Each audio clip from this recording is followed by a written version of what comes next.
everybody. It is September 6th, Tuesday. It's 6 p.m. Eastern time.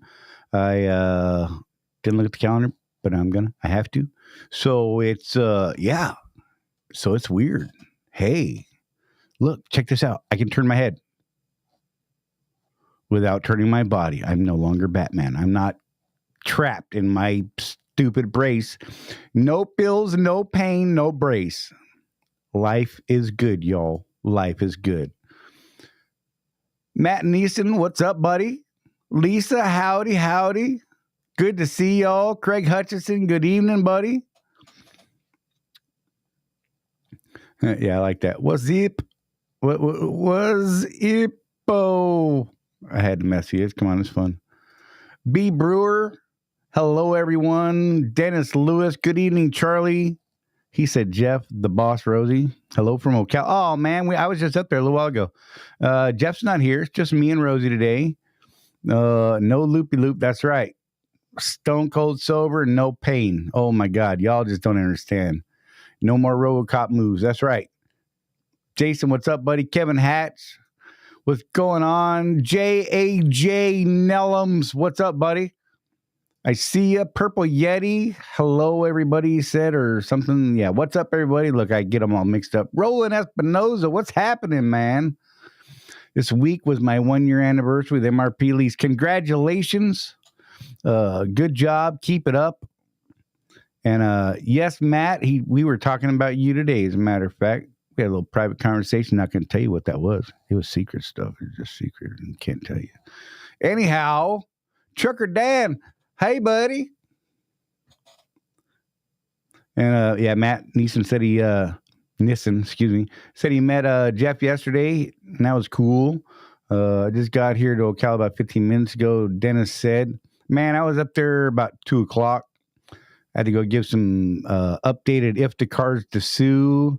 Let's see, what else? Oh, yeah, I had to go get parts for computer stuff. That was good. Y'all should see the craziness I've been going through this week trying to get stuff ready for this Fleet Week, Driver Appreciation Week.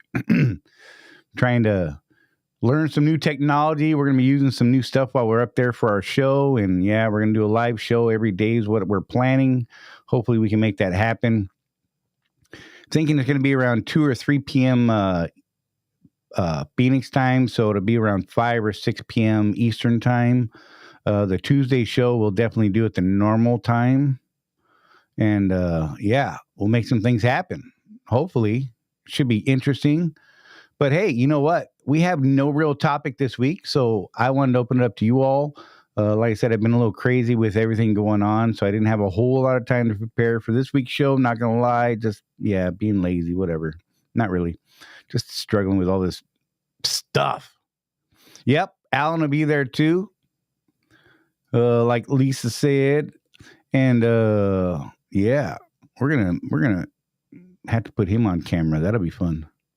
I think that's what we got to do. That'll be interesting. I don't know if he knows how to act live on camera. I'm just saying, have y'all seen it, the way he talks in the chat? I'm just something. I don't know. And look, I'm making her giggle. Hey, there's my baby. Oh, yeah, I'm making the good sounds right there. She's a little under the weather, got a voice sinus thing going on. Say hey, baby. Hey. Yeah, you hear that? She's like, hey. I got a deep man voice right now. Don't make me laugh because I'll choke on stuff. Nobody wants to see that. I do. Not really. I'm just kidding. Not really. Oh, my gosh. So, yeah. Anyhow, I'm going to leave her alone for a minute. If any of y'all want to call, feel free. The number's up there, 813-548-3722,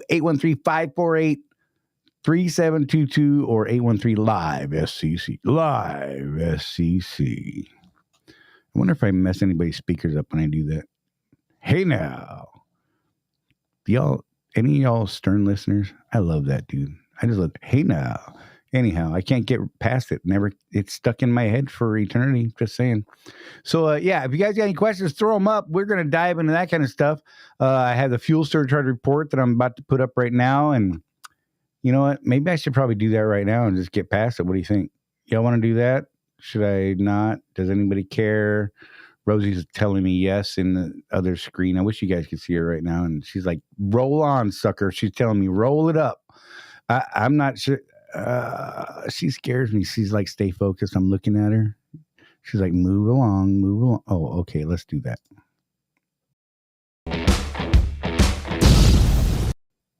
Pow. God, I love that sound. I don't know why. So, national diesel price went down this week. And, man. But it only went down 3 cents. Went down to 5.084. West Coast Pad 5 also went down.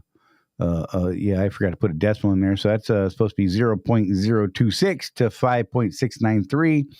Failure on my part. Messed up a graphic. Daggone it.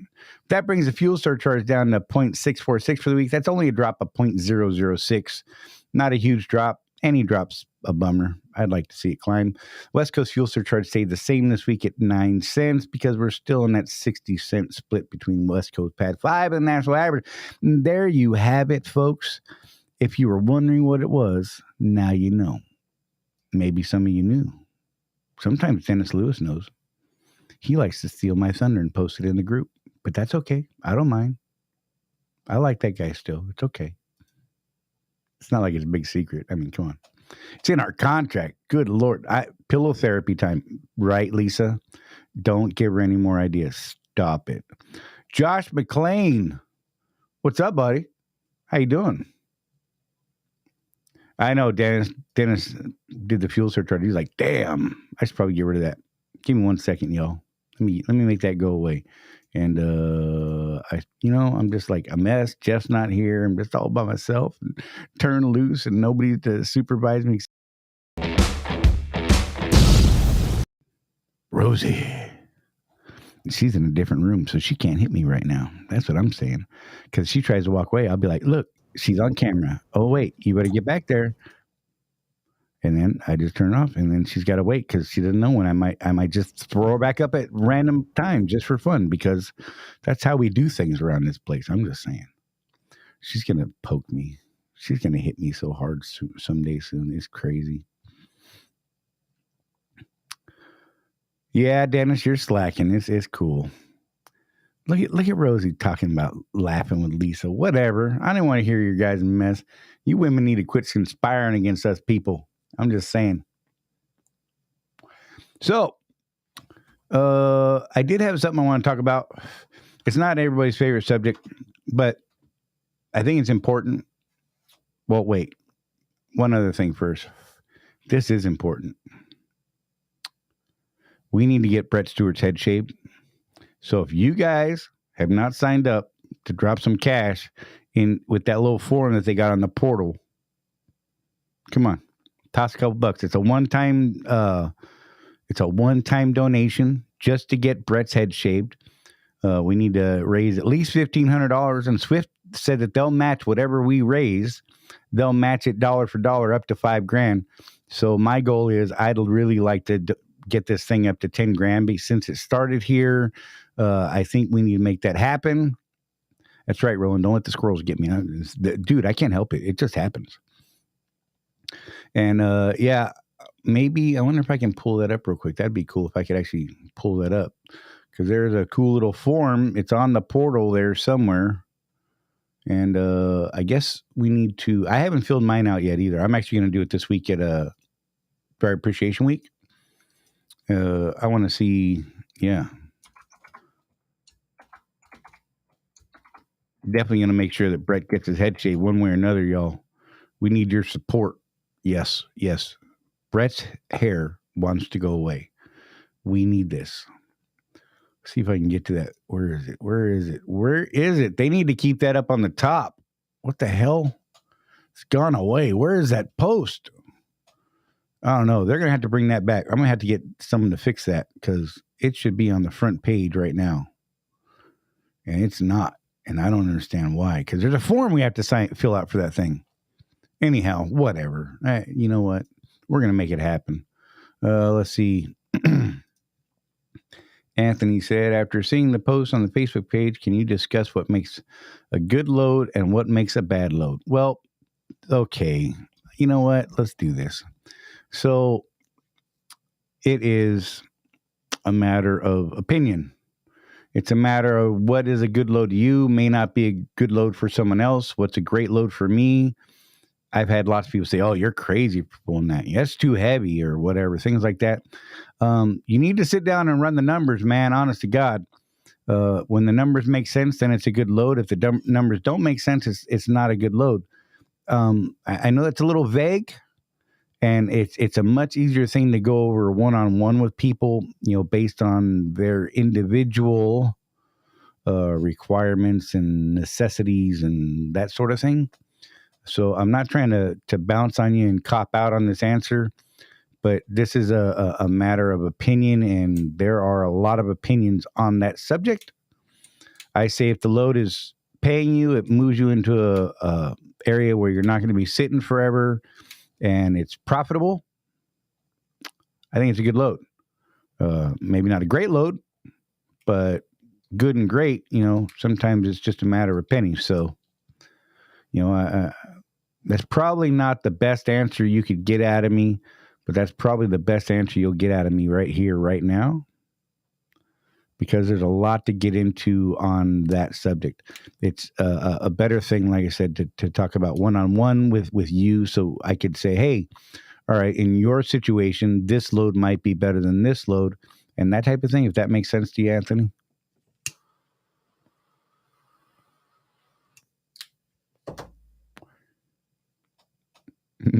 Matthew Nissen, that's funny. No turning, no Ernie. That's right. Look, keep them rolling, y'all. I'm just saying. But yeah, so it's a touchy subject for some. What I think is a good load, as you saw on the group this week. Yeah, but that's okay. That's okay. Everybody's got their opinions. They're allowed to have their opinions. When it comes to something like that, I think there is a lot of personal opinion type of thing. Does that make sense? So yeah, seems like getting paid is getting paid. Yeah, sometimes there's better times. There's better getting paid than others. Yeah,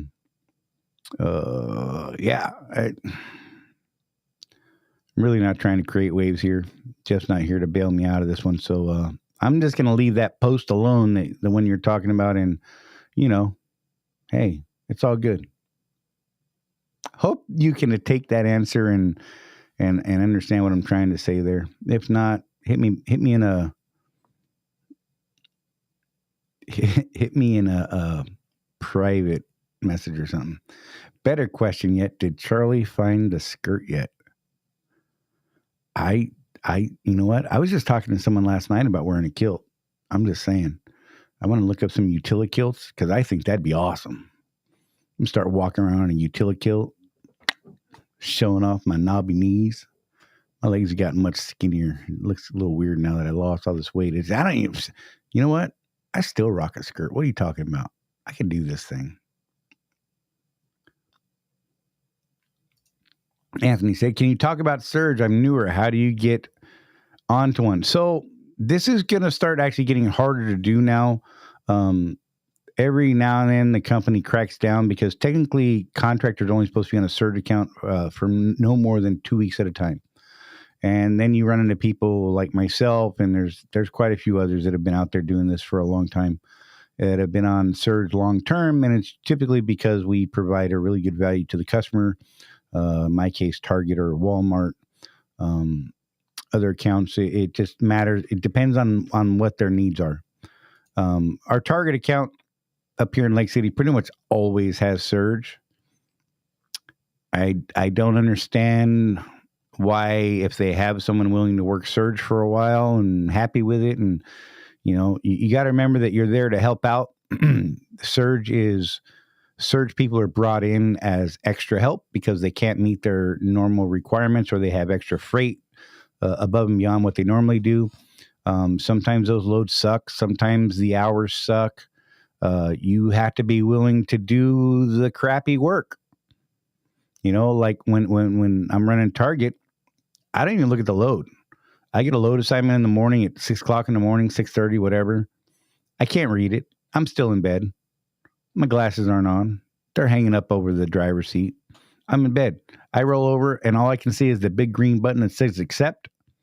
I accept it. I have no idea where I'm going that night until I get up out of bed and actually start acting like a human being. You know, some loads suck. Some loads are great. It's just the way it is. As far as getting onto them, you can move your way around the country and get in close to those places. Like, Opelika, we have a Walmart DC. Brundage, Alabama, we have a Walmart DC there. Target down in Lake City, Florida. I can talk about the southern states. We've got Walmarts in Los Lunas, in Missouri. There's 2 in Missouri. There's several in Texas, those types of places. Some other folks in the group, you might want to ask in the private group about different surge accounts and maybe start building lists. And when you get near one of those places, reach out to, try and build that list. Reach out to those accounts, say, hey, you guys need any help on surge? I'm in the area, willing to work. And those can be some pretty lucrative deals for a short term. Again, they're going to start really cracking down on some of the accounts because, some of us have been on them a little too long, and that's fine. I've always been willing to bounce on a moment's notice just to go back OTR. And it just, every time I do, they're like, hey, can you come back? And so we end up coming back. Much to everyone's, belief, I do go work OTR, y'all. Rosie and I do actually go out. We just don't go above I-40 if we can absolutely not do it. However, that's actually something we should probably talk about. So my, normal deal is I don't usually run above I-40.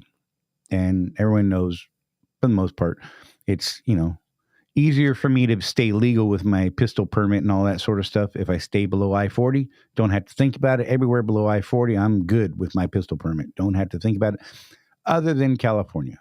Can't do Cali, can't do Oregon, can't do Washington State. So the West Coast is out for me.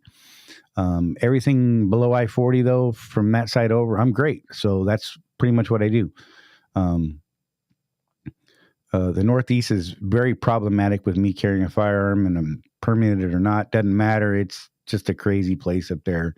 They've got too many rules. So I know all the rules that I need to know for everything below I-40, and that's where I stick. However, let's start talking about the freight market. The freight market's been kind of crazy lately. A lot of you guys are like, seeing it, you're hearing it from planners. Hey, there's just no freight in your area, those sorts of things. Look, a lot of you guys are just not buying it. You say, oh, it's not true. It's not true. It's not true. Look, the DAT board all the load boards have been dropping in rate volumes. The rates themselves have been dropping. We have a glutton of drivers out in the industry right now. And, until they start falling off, which they are, there's a lot of brand new trucking companies that are just folding up, not even been out a year or two. And it's been like record numbers of the purge going on. But Swift, has a pretty good freight base, a hell of a lot better than pretty much anyone, really. They're, good Lord, the freight base they have. But even they are struggling with some of the freight volumes in some of the markets. Some places are hot. Some places are just completely dried up and dead. So, you may have to start thinking about some of those longer deadhead runs, at the empty rate to get to a market that has a decent load. And hopefully the load that you're picking up there after the long deadhead is putting you in a market that's even better. It's up to you guys to talk to planners and your OOCs and that sort of thing to find out, is this load a good load? If I take this load into Macon, Georgia, am I going to be able to get freight out? How are we looking in that area? How many trucks to loads do we have there? These are things that you guys need to be, on top of and mindful of with just about every load. And sometimes, it just comes down to, you got to make a gut decision, flip a coin in the air if that's what you got to do. Because sometimes you just can't get the answers you need, especially over the weekend. Let's be real. That's just a tough time to get a question answered anywhere. So, you're just going to have to start going with what you know.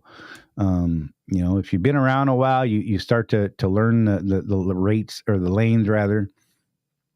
And, you'll know that certain areas at certain time of the year are better than others.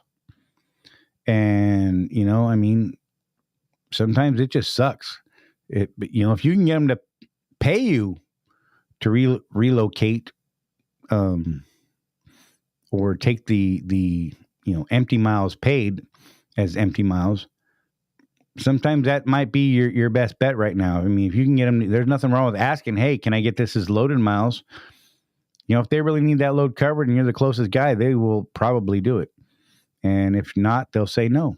But what did it hurt to ask? Yeah. So freight's going to be tight for a little while, you guys. They're out there selling, trying to sell loads and things like that and get us booked up. As far as, let's see, oh, good God, Dan, that hurts. Dan said he just did it at 660 miles to get a load. Was that paid for? Were you paid? Oh, I think the Jeff Morton just showed up, y'all. But hopefully you got at least the empty miles paid on that. He may or may not have a signal worth the darn. He's out in the middle of Oregon somewhere. And yeah, speaking of which, Jeff's in Oregon, y'all. So freight sucks because Jeff is in Oregon. I'm just saying, he can't see or hear me right now, but daggone it, look, there he's just a black screen of happiness over there. So I'm just going to throw that up right there just because that's fun. He's going to be cussing in a minute. You'll hear him. He'll probably tune in and say like 3 bad words and then boop, get booted out. I'm going to minimize him just for fun while we're talking until he sorts that out. But yeah, so, hopefully you made a couple bucks on that trucker, Dan, and I hope it got you into a better position by moving 660 miles deadhead. Yeah, it's just a really bad time of year. And, a lot of you guys, don't take this wrong, but you're fairly new to this stuff and you haven't really seen any of these deep, dark troughs that we will dive into from time to time. And cool. Dan said he got paid for it. So that's good, man. I'm glad. Well done on you, sir. But yeah, some of you guys haven't seen these deep dives that the market has done on us in the past. And so, you're thinking, oh, hell, Swift's got loads. I know they have loads. Well, as soon as we get access to this load board, we'll actually be able to show you guys some of this. And that brings me into any updates on the load board. No, not yet. We're supposed to get into some further testing today, but it doesn't seem to have happened. I'm actually looking at my email right now. Bear with me 1 second. There might have been an answer to one of our emails today.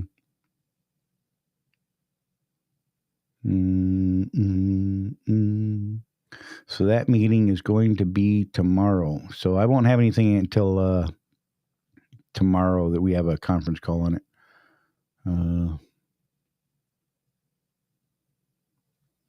Yeah.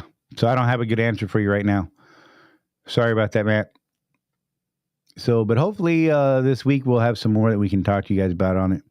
Let's see. Beef noodles. That's a great comment there. Appreciate your Ergo. Not sure what's going on there, but okay. Beef noodles. I just got a 400-mile deadhead. Where'd that go? Robin Mead. Deadhead from Lancaster, Laredo. Yeah, so there's going to be some long deadheads, guys. I mean, like I said, if it's getting you into an area where it's going to make you more money, or it's better than sitting in a dead market, you should absolutely do it if the numbers make sense to you. I'm not sitting around for 3 days waiting for one damn load, and I can't do it. I would much rather eat $600 or 600 miles worth of fuel to get myself into a place where I can get into a market that's going to, get me going.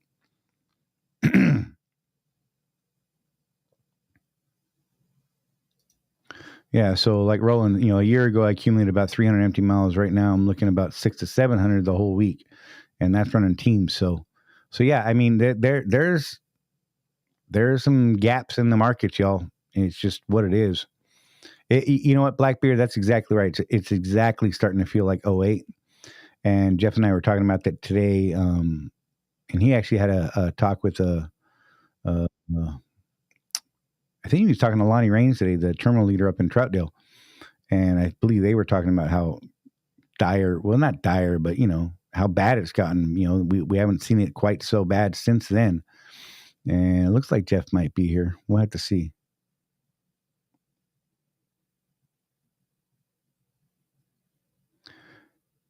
Yeah. Are you there, buddy? Nope. Yes. Can you hear me? Sort of. Hey, what's up, man? Hey. You don't know yet, do you? Hell of a delay. Right. Where are you at? I'm in Eugene, Oregon. So here's the weird thing is, so I had 5G where I stopped to get fuel.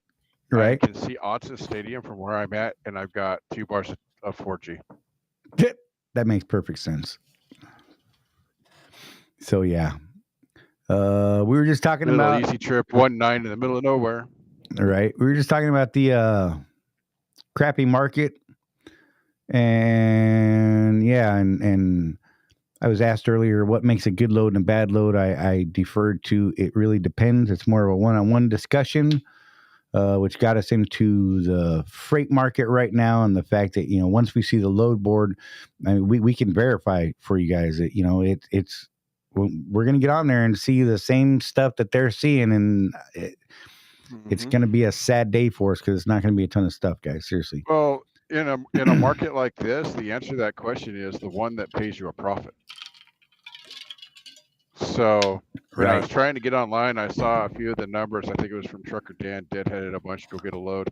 Yeah, 660. So if you guys that were on Facebook yesterday saw the kind of argument that we were having, it wasn't really an argument, but we were just discussing, you know, someone had posted they got some load that was half empty, half loaded, and it turned into kind of a back and forth. But I put in there what I had to do to just work this week, right? Like I said, he's in Oregon right now.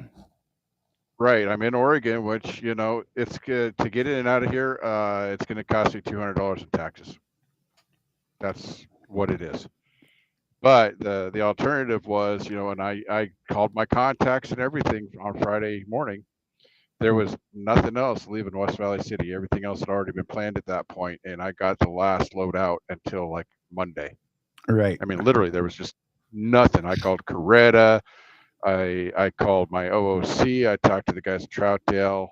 There's nothing. So the choice is this. Do I stay at home over the long weekend when I'd already been off work for 10 days?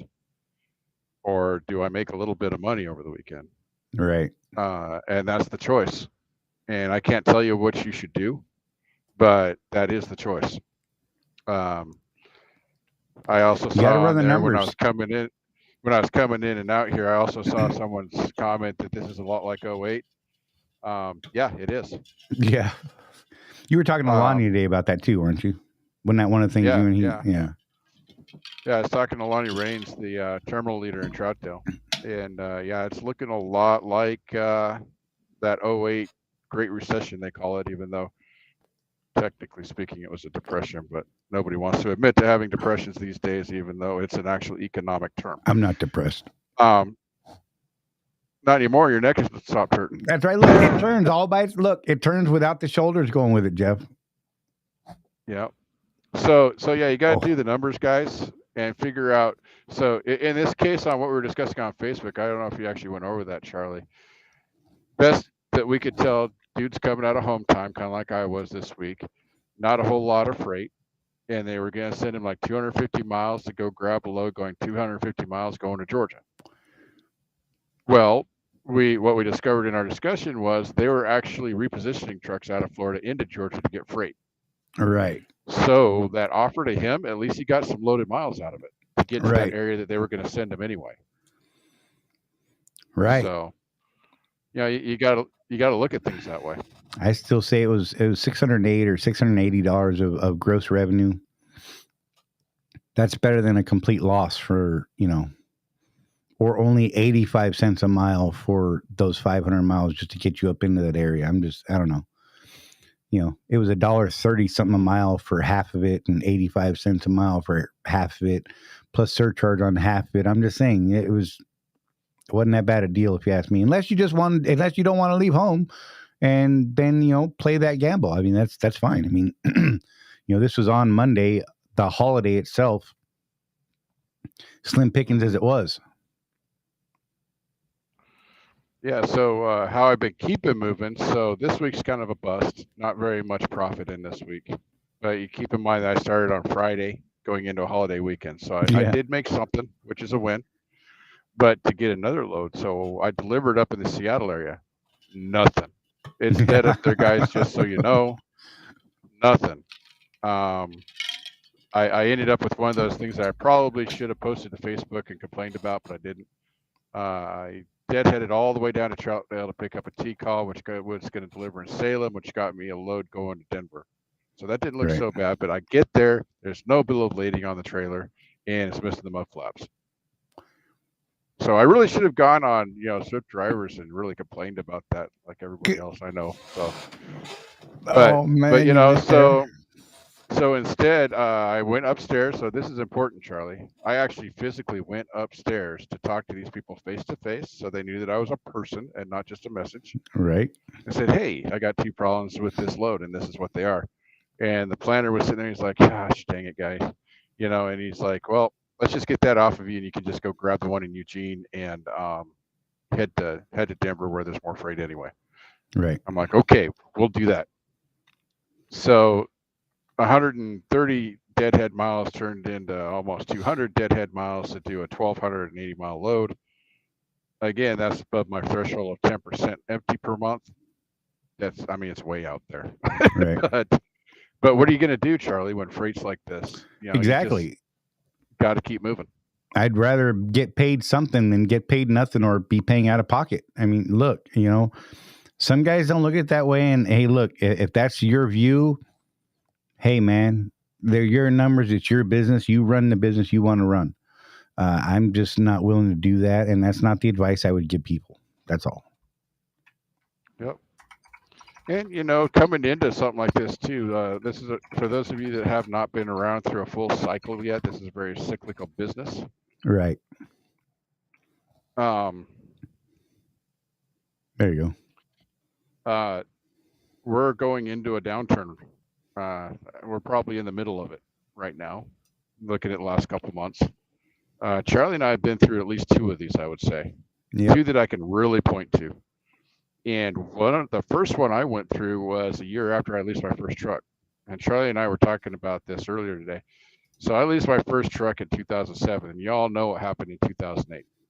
That's when the start of what they call the Great Recession started. And so I'm going, well, what the heck am I going to do now, man? This sucks. Right. I got this big truck payment. I've got fuel. I got to buy maintenance and this and that. So, what I did, though? I learned how to run in that environment and make money. Exactly. So if you can survive this part of the cycle, when it turns around and starts going up, you're going to make bank because you've learned how to run real lean and learned how to shop for fuel and learned, how to work the system a little better to stay moving. So when everything starts going on that upswing, assuming that you survive this, you're in a position to do really, really well for a few years. Yep. And look, y'all know we don't run the spot market. We run Swift freight. However, you have to understand that there is a certain percentage of Swift's freight that comes in from the spot market. Okay. And the spot market itself is a great indicator of what's going on in the industry as a whole.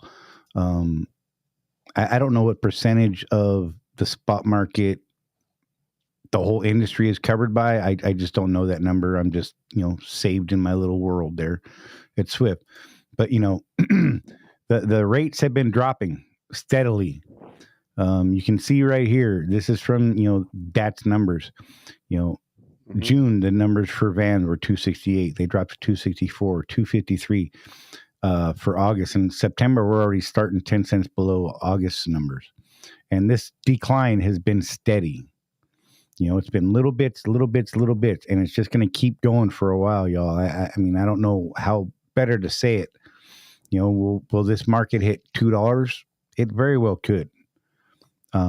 It's just not in a happy place right now. So freight's going to get a little tough. In the middle of the Great Recession, when the last really big catastrophic one hit, when a lot of people went out of business, I didn't pay attention so much to the spot market back then. But I did talk to people in truck stops, and guys are like, dude, I might as well go lease to one of you mega carriers because I'm only getting $1.10 a mile anyway. Right. You know, that's how low it got back then. Right when the Rona hit, I mean, I was talking to guys in truck stops. I had a guy walk up to me. He's like, holy crap. And he just saw Chewy being ugly and old. Didn't realize I was, working for Swift.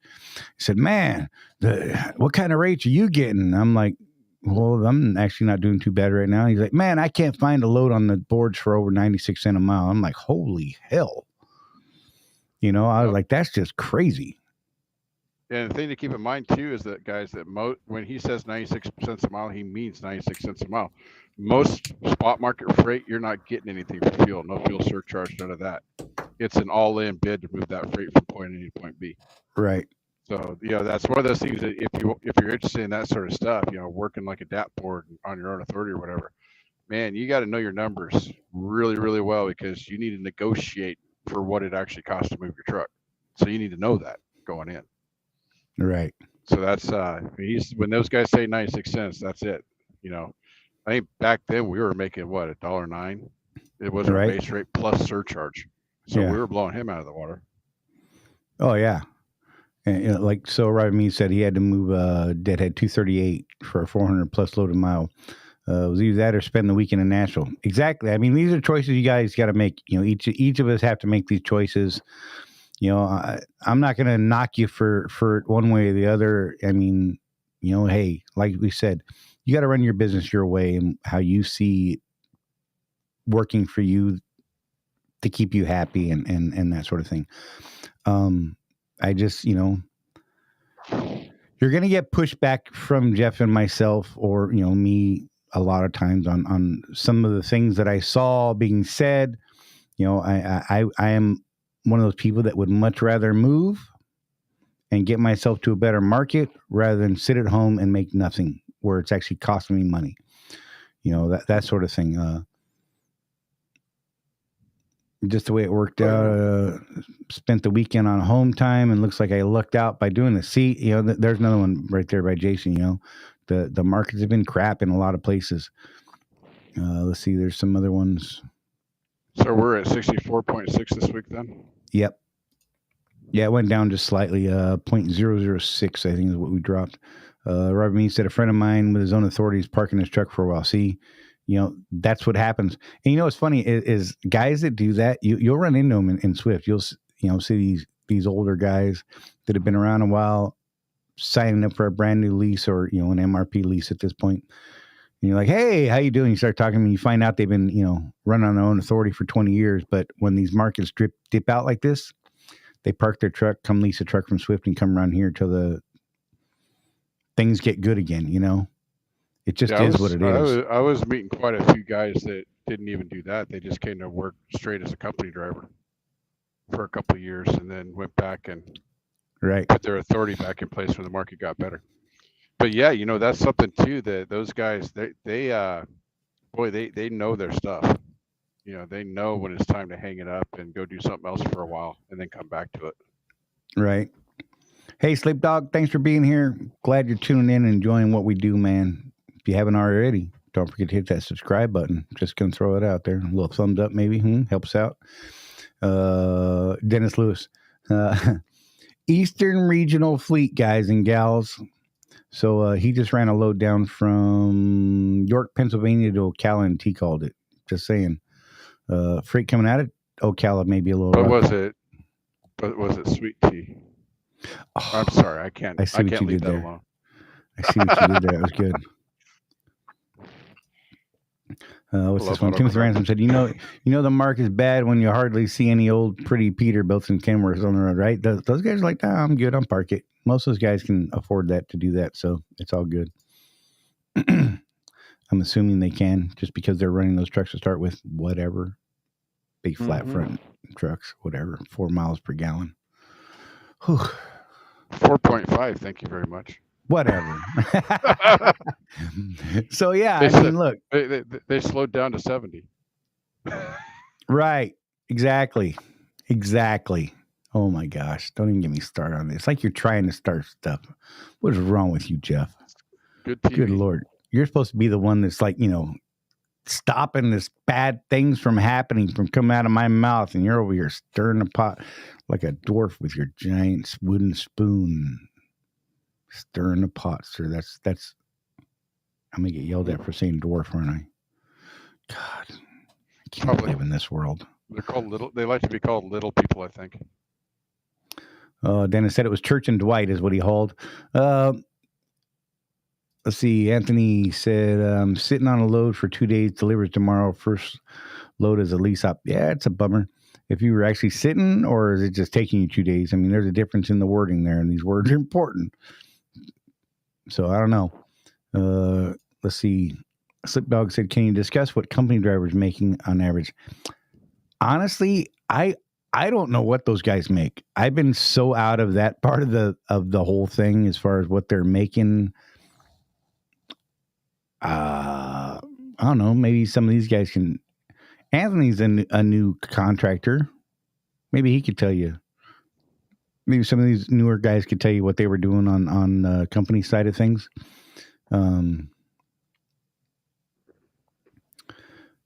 Yeah, I just don't have an answer for you there, buddy. I apologize, man. I know this. I know this because when I was calculating what a reasonable wage was for me on my S corp, I asked Troutdale, "What's your highest paid over the road driver make per mile?"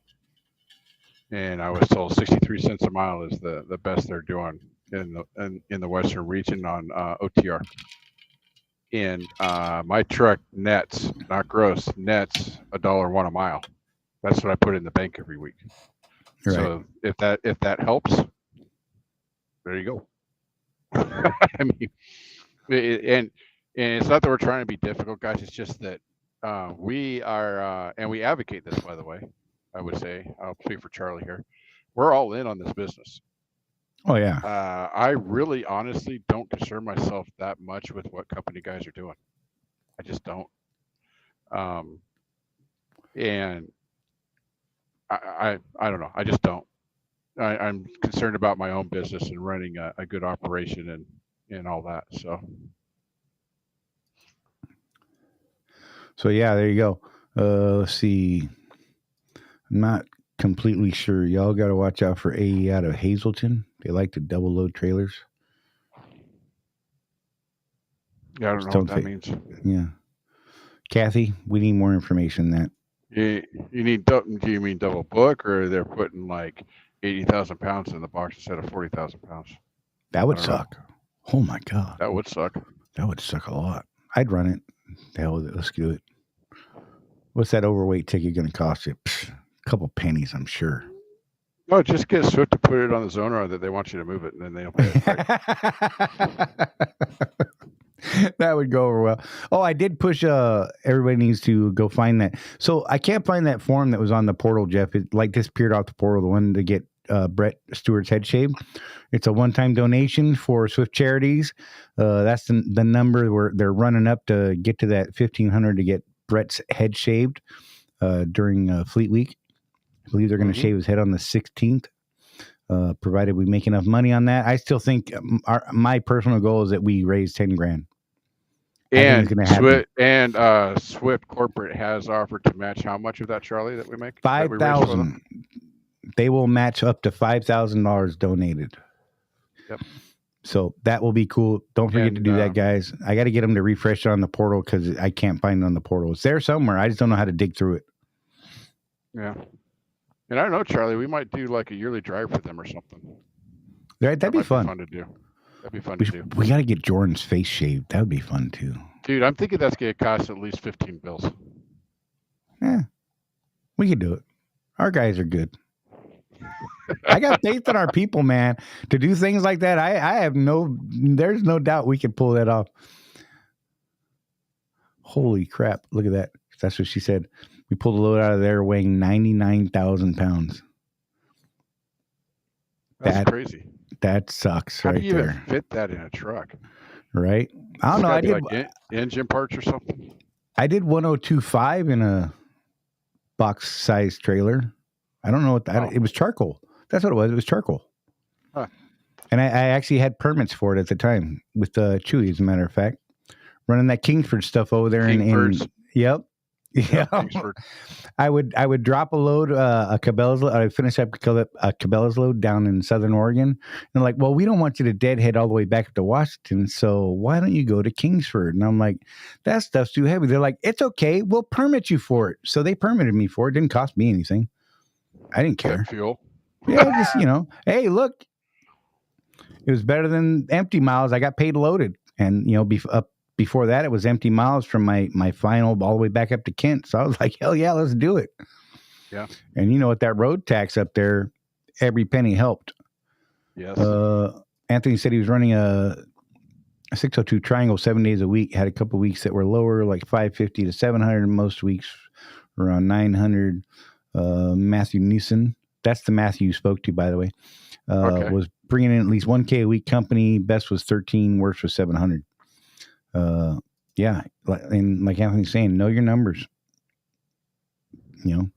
keeps coming up. You can elaborate. Can you elaborate on how to know your numbers? My break even is 930 miles a week. That feels low to me if you've got a payment, but right.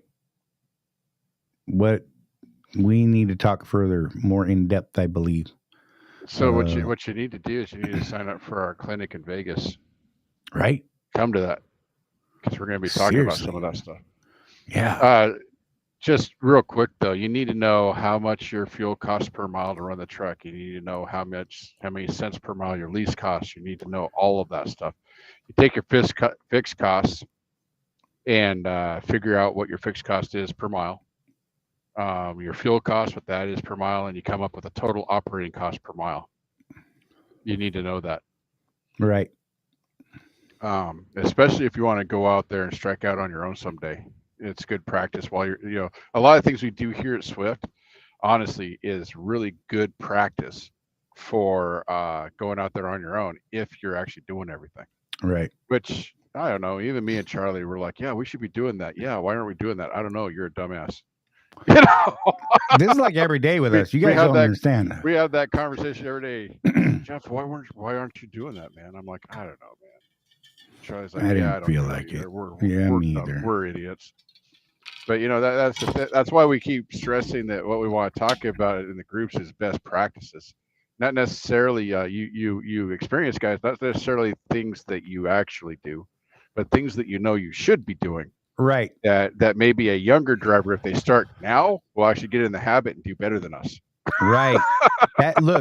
That's my goal. Seriously. I want people doing better than me. I want people doing better than Jeff. I want to know that the guys that we're coaching are doing way better than us, because it's not that hard to do, you guys. I don't believe that it's that hard to do. I truly don't.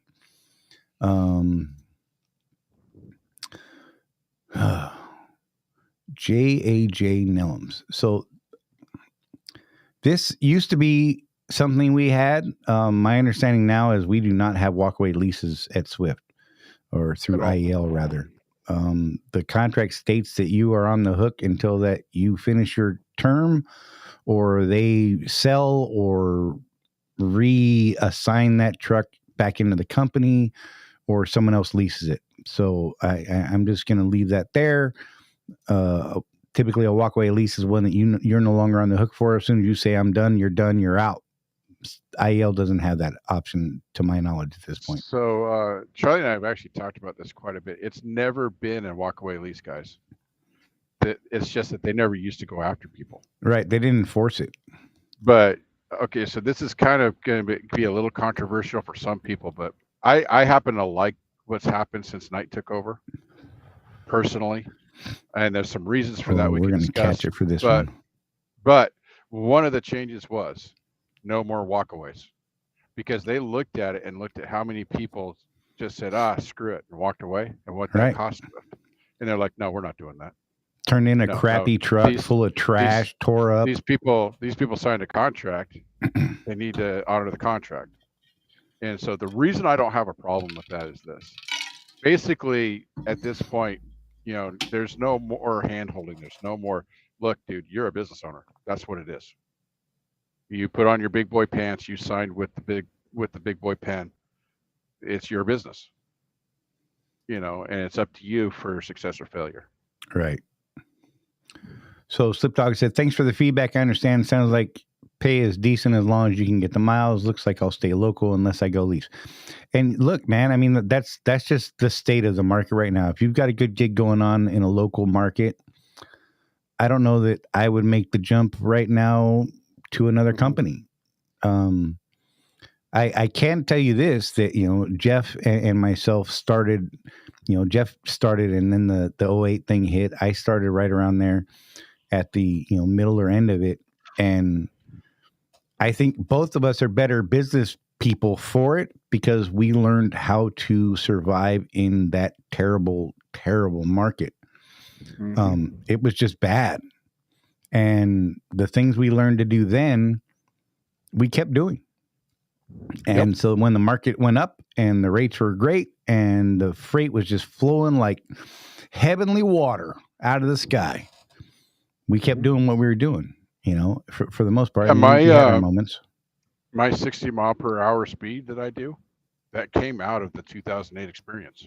When I really, so you guys will laugh, but I remember when fuel hit $5 a gallon in California last time. And boy, it was like, oh, you would have thought the world was ending. And back then I didn't have a Charley to walk me through how the surcharge worked, and I panicked, man. I didn't understand that I was actually making more money.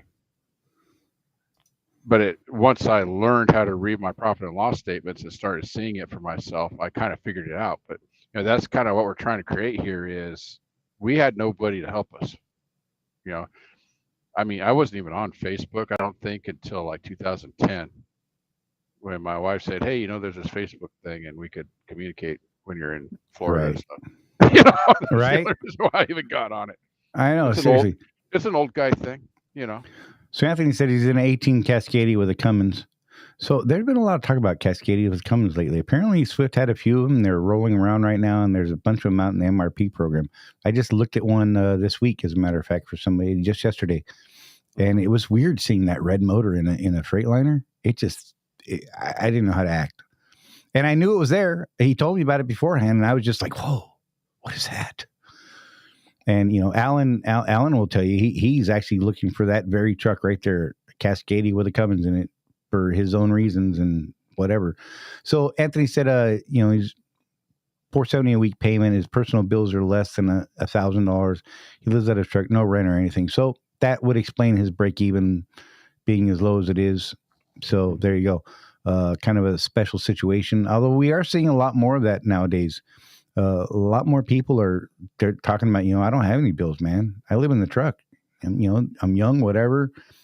Got no roots anywhere to worry about. So I'm just out here running it, man, making it while I can. So power to y'all. I'm glad for you. Trust me. Sip Dog also said, I like the Swift lease options. If I go OTR, it has to be worth it.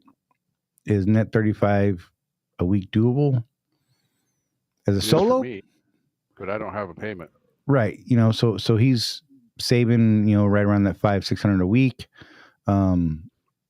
It's a hustle. You're going to work. I mean, Rosie and I do that, and we're kind of a half-ass team. We don't really team. That's going to change here probably pretty soon. It's going to bum both of us out. We're going to have to do a little more real trucking for a while, just to get caught up from all this medical stuff that we've been dealing with and time off and all that. And with the advent of the load board coming out, hopefully here pretty quick, that's our mission, is to get out there and just run the hell out of the load board every chance we can. So we'll be stepping out of the Target deal fairly soon. So one of the things you're going to want to look at, Slip Dog, is this. What's your actual goal? Let's be realistic. If you go back and watch the two shows we did with Sue, right, she would probably number like that and say, all right, let's get real. Because it's just it's you're in a situation where it's going to take you at least a year to figure out how to run the truck as a business owner versus an employee. That's going to factor into your bottom line. You're going to have a truck payment, which I don't have. That's going to factor in your bottom line. So you figure I do when I actually work, and Charlie's been bugging me because I haven't worked that much this year because I got lazy. But so my truck nets when I actually work just over $1 a mile. It's between 98 cents and $1.05. And the reason why I'm willing to do a range on that, because it depends on how many miles I get, because it goes up and down depending. The more mileage you do, the less your fixed costs cheaper per mile. So it's between 98 cents and $1.05 is what I can expect to net in a week. So if I do 2,800 miles in a week, basically I make $2,800. But then out of that, because I'm an S corp, I've got to pay my payroll, which is paying myself. I got to pay my payroll taxes, which is paying the government. I got to do this. I got to do that. So one of the things I'll caution you of these guys that say I made $300,000 last year. Well, everybody does, but we don't keep that. Right. We got to pay for stuff. Right. So I think though, Charlie, that if the fuel prices stay steady, when the freight market goes back up, we might see more raises on the base rate side that might get people closer to that. I don't know, depending on if you guys are actually following the oil market, there's kind of no rhyme or reason why we're still at such a high average. Price of a barrel of oil going down didn't seem to really affect us all that much, which is weird. So I don't know. There might be some things going on in that arena that we don't talk about on the show that maybe we should look at a little bit more and see what's going on and how it's going to affect our businesses. Because again, so for us, the way our fuel surcharge works, that high fuel price is working for us. A lot of us aren't paying. A lot of us are literally not paying for fuel right now, because between the ES Advantage card and the fuel surcharge, we're making more in surcharge than we're paying in fuel. So it's great. Really, really bad for the economy in the United States, though. Right. I tend to spend a lot of time out, so I'm not. I don't know what groceries cost. You know what I mean, Charlie?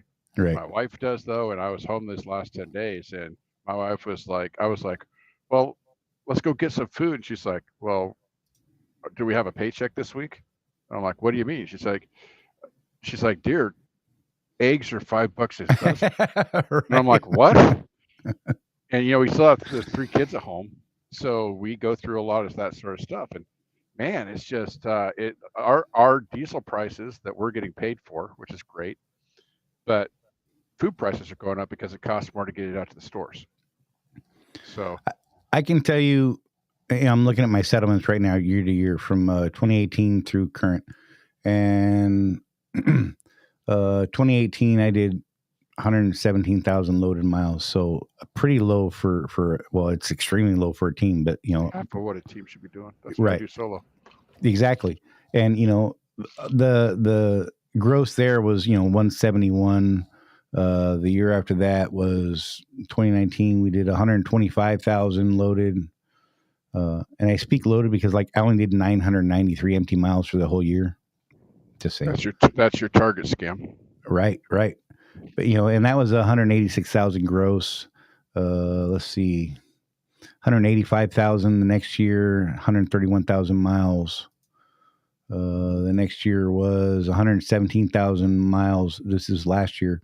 117,000 miles loaded, 2,797 empty, and 199,000 gross. So, but what matters is what are you actually keeping? Mm-hmm. It doesn't matter what the gross is. I don't care about the gross numbers. Jeff, like you said, you could show 300,000 gross, but what are you keeping? If you're only keeping 22 cents a mile, you ain't making jack, yo. In fact, you're probably out of business, but whatever, so, yep. and like, up until this year is going to change some things because my net number will change because I'm getting back into a truck payment this year and that sort of thing. But my net has been right at $1.05. It's been between $1.05 and $1.09, I think, is what I peaked at last year, something like that. On my net revenue. So I mean, it's definitely workable. And the higher fuel prices, honest to God, have helped us out. When they start dropping, maybe, I don't know. I hope they don't. I hope they stay where they are, because it's done great for what we got going on. But I mean, it matters what you keep. That's really the bottom line, and that's why they call it the bottom line. It literally is the bottom line. After everything is said and done, what are you keeping? What's going into your pocket? So I'll tell you this too, real quick, because when Charley and I, he was kind of coaching me a little bit a couple of years ago, because I wasn't happy with my numbers, and I went from paying more attention to my truck and shopping for fuel better. I went from 56-cent bottom line all the way up to 83 cents with a truck payment. So, if you do everything right, and part of that too was building better relationships with people, by the way. So I was moving better than I was before. Because there's a lot of the stuff that we talk about that Charley will tell you, we get just as lazy as other people. Oh, and then it's like, we start looking at our numbers. We're like, gosh, what happened? Right. I haven't called Russ in like a month. Right. I'm just I haven't doing been contacting thing. these people. I'm just going from load to load and not worrying about it. And when I'm sitting, I'm reading a book anyway, and I'm happy until I see my numbers. Roland, it's a simple equation. You take everything that you have to pay out for that truck, and versus the amount you were paid for everything you've done, and the difference between them is what your truck nets. Mm-hmm. So it's simple, really easy for us. It's really, really easy if you're on com data. Right. It's the net due owner. That's your profit. So, that's what's going in your bank account. If you're doing other stuff like the other fuel card, if you're an S corp and you've got payroll expenses that other people don't have, then it gets a little more complicated. But it's still just a matter of, let's add up what my expenses are, and let's see what I got paid, and that's my profit, right? And then it gets kind of exciting, Charley, when you start looking at things that way. At least it does to me. I agree. I started telling Charley what my business profit was there for a while. And I'm like, I don't know, man. I only made $100 of profit this week. Now, a lot of the people are like going, what the F? I'm like, well, but that's after payroll. That's after this. That's after that. That's what was left in my business bank account after I paid all expenses. So I got pretty excited when I started looking at it that way. I mean, that's literally just free money at that point. So there was something Kathy said. She said her last year's I lost it. Oh, she made $300K and ended up with around 90 after everything. So yeah, and then someone's following up and says, "Oh wait, let me get rid of that. Sorry, the last one I left on the screen."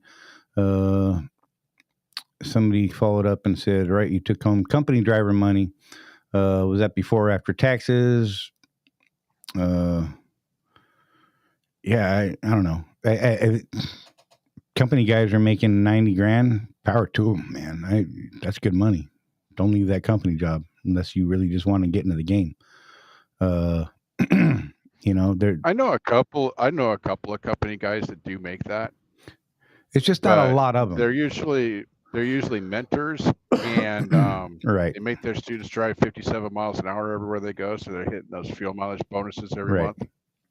And those fuel mileage bonuses on the company side, I mean, I don't know what to say other than if you can manage to get those bonuses, that's a really good deal, man. Right. Well, who was it? Nick Earl. I can tell you that Rosie and I, after taxes, were banking over 90,000 a year, well over 90,000. I think last year, damn, I can't remember the number, was just over 105. I think that's the right. I don't know. You have to bear with me. Sorry, but yeah, I mean, look, if company guys if company guys are making that much, power to them, man. Go get it. You know, if Nick, if you're making that money as a company driver, again, I'd keep doing it. You know, if you're not really willing to get out and if you're not after the game of it. Hey, we got someone on the phone, Jeff. Yeah, I saw that. I've been waiting. Not sure what it's about. Let's find out. This could be About fun. the oil fields. Let's hear it. I think is it Isaac? It is Isaac. Hey, buddy, what's up? How you doing, Charlie? I'm How you good. doing? How y'all guys doing? All right. Doing all right. So I wanted to call in because I was listening to the show and I heard y'all guys were talking about the price of fuel, the price, the oil prices and commodity and stuff like that. And so I'm a little bit more educated on it than your average person because I did 12 years in the oil field. So cool. It was my lifeblood. For a long time that was my entire line of work. Right. So what's going on for the most part is you're never going to guess it if I tell you supply and demand. So what the problem that a lot of people don't seem to understand is we can increase our supply of oil 10 times. The problem when it comes to diesel, gasoline, jet fuel, any kind of refined product is our refineries. We don't have enough refineries in the country to crack the oil into the refined products that we need. So the refineries have been pumping for almost 2 years now since the price has shot way up because, this is just like what happened to the trucking market for, right after the coronavirus where prices went crazy and everybody was making money like nuts. Yeah, I just read an article. There was a report of one of them pumping out at 105 or 107%. Everybody's like, well, how can you do over 100%? They're like, there's actually some other byproducts that come from these things. So we actually fill up more barrels of other stuff. So I'm sorry, go ahead. No, that's absolutely right. And what a lot of people too, they don't think about it is when you crack a barrel of oil, you don't get, 100% diesel. Right. You get, you have to, it's a very scientific method. So you might get, depending on how you decide to crack it, what temperatures, what additives you add to it, things like that. You might get whatever you're shooting for, 60% diesel, 40% gasoline, 5% benzene, right. 10% jet fuel, whatever formula they're going to use. So it's not a 1-to-1. Right. So, you know how like in the contract market versus the spot market, to make it easier for everybody else to understand, the spot market has been essentially dead for the last, maybe 3 to 4 months. But the contract market's been holding steady. The spot market pretty much died in March, somewhere around there. Yeah. But we chugged along for the next 6 months on the contract market, like nothing ever happened. Yep. It's the exact same thing with fuel. The problem with fuel is we've only got, I think, 7 refineries total in the United States. We haven't built one since the 70s, and they're working 24 hours a day if they don't break down. Right. Obviously, they're working 24 hours a day trying to make as much money as possible because this is their heyday. Absolutely. This is their time to make money. Yeah. So that's kind of, a lot of the industries, they follow each other like that. They have the same pattern, even if a lot of drivers in our industry don't really recognize it. It makes sense. Tires. The rubber industry is a prime example. It's a petroleum-based product, People don't understand that, tires, man, the price, they're like, well, why the hell did tires go up so much? Well, oil went up, yo. I mean, they're hand in hand. Yeah. That's right. Yeah, it's because we're a fossil fuel based society. It's got its tendrils in almost anything that you can think of. Oil was used or a derivative of oil was used in just about anything. Even the fence posts going down the road. I'm driving down 287 right now. The fence posts that they used to use the cables to hold up the cable guardrails. To forge those things, they use petroleum fuel fire in order to make them stronger. So it's in everything. And when it comes down to it, look, fuel. Trucking drives everything, right? But what drives trucking? Right. It's fuel. It's oil. That's right. You know, if we can't meet those numbers, the capacity needs, then everything starts getting hurt, and the prices just start skyrocketing all the way across while the rates are dropping and all this other mess. The price of everything's still going up. And Yep. you know, that's one of the beautiful things about you- being at a place like Swift is we have these contract rates. We're not subject to that spot market, you know, but freight does get a little thinner. Exactly. So you have to stop being quite so picky. Yeah, unless you work for a company with a great fuel surcharge. Right? Yeah. And we have an amazing Yeah. fuel surcharge. I mean, let's be real. Let's not talk too much about it. I don't want them to change their mind about that thing. But, you know, look, I have not seen, I've seen a lot of contracts out there from a lot of companies.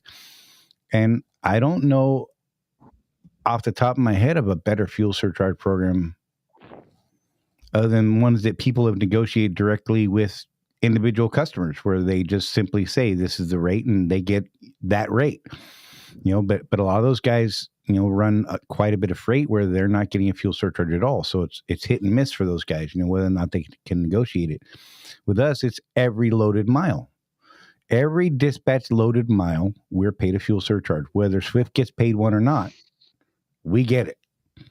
So, you know, there are Right. loads. Or I'm also what my friends have been telling me that are in the spot market. a lot of the brokers are trying to disguise it, or I don't know if disguise would be the right word, but they're seeing this a lot more often where they'll say, oh, it's included in the all-in rate. Right. So it's like, oh, we're going to give you, this load pays $1,500 and $400 of that is Right. is fuel surcharge. But when you break it down, you're taking a loss on. Right. And you know, a lot of those guys will look at it and go, well, wait a minute. And they won't realize it until it's too late and done. And they're already emptied the load and been paid. They're like, damn it, I messed that one up. You know, there's a lot that goes into that negotiation stuff. And look, you know, I know I can do it. I don't want to do it. I simply don't want to. You know, Charley and I have talked about that too. You know, Charley and I remember watching guys at the Iron Skillets, man, doing their negotiation with the brokers. They'd have the whole table in front of them full of papers, and they had their pen and their flip phone back in the day, you know. And the calculator going on. Eating, calculating, and negotiating all at once, because that's the time they had to do it. And I'm just like, yeah, no. No, it's just too much damn work. God bless them. And I talked to one guy that just really got off on it, and I'm like, good for you. Right? Hey, man, if that's your bag, by all means, fill that bag, yo. It is not something I've wanted to do. I mean, Jeff and I have talked about it over the years that, you know, we've each thought about just branching out on our own, getting our own authority and doing all those things. And for me, every time I've nearly pulled the trigger, within 6 months, the market has gone belly up. Fuel went up, not like it has over the last few months, but it went up enough that it would have hurt my business at the time. And the rates were plummeting. And now I would have been on the hook for more equipment. And, you know, oh my God, don't even talk about the cost of insurance. Okay. The cost of insurance is ridiculous, but whatever, you know, you get out there and get your own numbers. That insurance is astronomical compared to what we pay right here. Forget about it. That by itself keeps me around. Honest to God, I love this insurance rate that we get. I mean, even on a $200,000+ truck, my insurance just isn't that painful.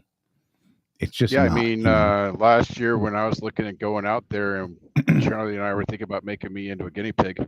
Yeah. The lowest quote for insurance I got for truck and trailer on our first year on my own authority was $17,500. Right. That's the lowest quote I got. And I was like, So, you know. If you don't mind, I want to jump back here real quick to Nick Roy. He said, yeah, that's good money. I have goals, though. I'm not bringing home much more after taxes.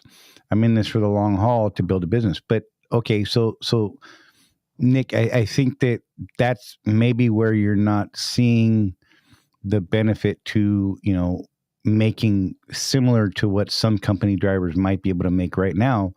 Because at the end of 4 years, if you've done everything right, you now have an asset that's worth $100,000. Which could then put you into a second truck, which is now building that that business that you want to build. You stay a company guy, you're never going to build that business. You're simply working for someone else. You're going to make them the money. They keep the profits. So, I mean, you got to look at it from that side. Sorry about that, Isaac. I didn't want to forget that statement there. I thought that was an important one to get back to. Oh, no worries. That was pretty much all I was. A lot of people aren't as because I did it for 12 years, so I was very, very tuned into what was going on because that was my industry. Whatever happened to it happened to me as a byproduct, and so if it's kind of like you said, whenever you thought that about going out on your own, 6 months later, which come to think of it, now I guess you could be the canary in the coal mine, right? But if my industry, kind of took a dive, which everybody knows, oil, it's up and down and up and down. It's the most notorious industry for it. So you kind of get used to, the cycles and stuff like that. And so that's why I wanted to call in because I'm a little bit, that was my life for, the biggest part of my life up until about 3 years ago when I came to Swift. So, there's not a whole lot that surprises me with oil. Right. Yeah. Well, we appreciate you calling in, Isaac, man. Thanks so much, dude. I dig the insight, and we don't get a lot of that, sometimes. And we've actually had quite a few people that are in the group that are, come from the oil field side of things. Sue Smith, people like that who know that industry and I mean, from various aspects of it, it's crazy. So thanks for calling in and sharing your perspective, man. We do appreciate it. And thank you for tuning in and watching and hanging out with us, man. We dig it. Yeah. No problem. We'll see you guys. All right, buddy. Be safe. All right, you too. And something, I was going to say, Charlie, is why it is that the market crashes 6 months after you think about leaving? Because why do we start looking at that? It's because we see the spot rates and we're like, gosh, we're leaving. Right, we're seeing the peak, and that's not the time. By the time you and I recognize that in our little pea brains, it's too late. True enough. We've already missed the boat. The boat is going down. It already hit the iceberg. We just don't know it. Because that's what started our thinking to make Jeff into a guinea pig last year. Is we were seeing dat board rates at $3, right? Like all day long. And we're like, oh crap, we're leaving money on the tail. We should try this. And then by January, it was like, yeah, gosh, I'm glad we didn't try that. But then again, at the same time, we did run numbers, and we were running numbers. I ran numbers with a guy in Phoenix and a couple other people. And when it came down and it was all said and done, they were making a quarter more per mile net. I mean, now, don't get me wrong. I'm not saying a quarter mile. Yeah, a quarter is a quarter, a lot. But that's what I made as the uncertainty. That's what I made as a company driver in 2006 was a quarter. Okay, I'm with you. 26 cents. So, but the uncertainty, the negotiation. I mean, these guys are working 24/7. It seems like, and if you don't have direct shipper customers, good luck to you, man. The spot market, you are at the mercy of those brokers. And like Sue said, again, going back to that, what about the trailer expenses? So much more in maintenance and things like that. And good Lord, that trailer market right now is insane still too. So yeah, when Charlie and I were looking at trailers last September, I think what was the cheapest one we found was like 22,000, and that was like an old MS Carrier style trailer, right? That you would probably have to take to a shop and get it roadworthy before you could put it in service, right? And like Sue's saying here, are you good at math and follow up? Did your customer pay? What about, did the factoring company pay? These are all things you need to track. We don't have to do that here. And look, that's one of the reasons I stay honest to God. Call it lazy, whatever, but my money stays fairly consistent. I can live my life and be happy. And if I want to make more, I really can make more. Rosie and I probably make half, at least barely half of what we could make. Look, she's shaking her head over here. We truly could go make a ton more money than what we do. We simply choose not to. When I was mentoring, I used to tell my students, look, man, I could make a lot more money than I do doing what I do, but I would value being home with the family more than that. Right. you know, and I've told people for years, you know, in these United States, it doesn't take something special to be a millionaire. Right. And people say, well, why aren't you a millionaire then, Jeff? Well, it's real simple. I don't want to work that hard. For real. I don't need to work that hard to live comfortably, you know, and I haven't had that status hang up since I turned about 30. So Right. there's that.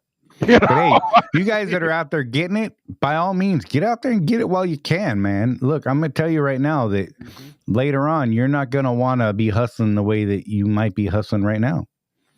You know, it just, it gets old. I mean, it does. And you need to find that balance, you know.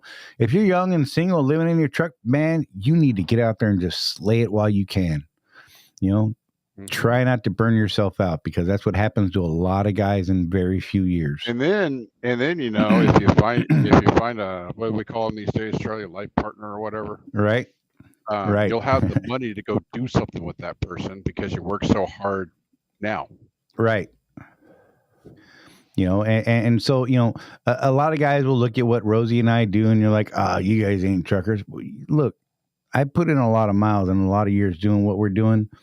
And it took me quite a bit of time. It took Jeff quite a bit of time to you know, keep smashing our heads against the walls, you know, doing what we were doing to get better at what we do, so that we could get to the point where we are now and go, I don't need to work so hard.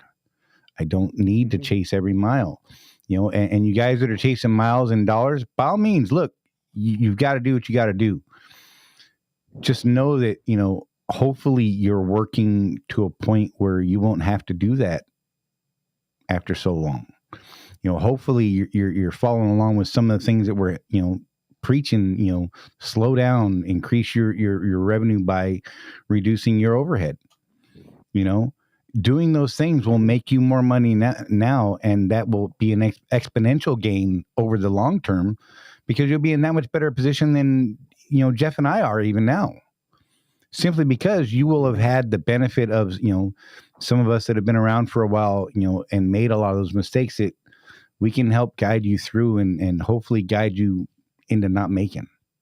You might even be able to stroke a check for $65,000 to get your old ass truck fixed. Right. For real.